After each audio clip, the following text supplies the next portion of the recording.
Fədaya Laçın fotosunu göstərim sizə. Ay, kökəlib. Çox kökəlib Fədaya Laçın.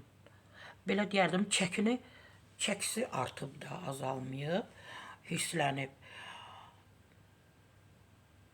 Paylaşım idi media hesabında, yəqin Facebookda ya sosial media hesabında, Instagramda paylaşım edib.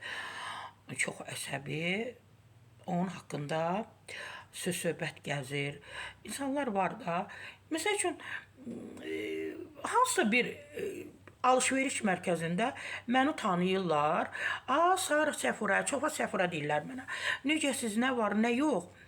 Tez keçirlər müğənnilərdən danışmağa. Gözləyirlər ki, mən də qeybət edəcəm də müğənnilərdən. Deyirəm ki, sözünüz var.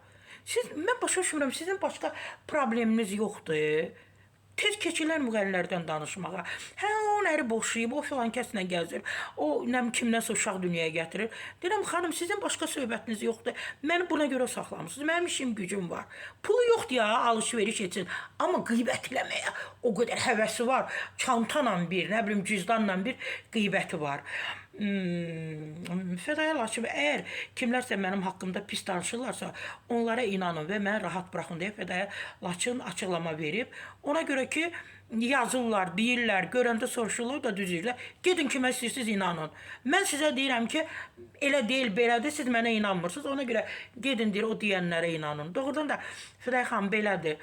Deyirəm sizə ki, alış-veriş mərkəzində mənə saxlayırlar. Tutaq, elə müğənnidən soruşurlar məndən ki, deyirəm, ay balım, heç mən o müğənnini tanımıram. Ya tanıyıram, çox yaxşı adamdır.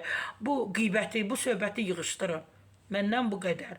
Marketlərdə, alış-veriş mərkəzlərində məni saxlayıb, heç bir müğənni məndən soruşmur şəxsi həyatını.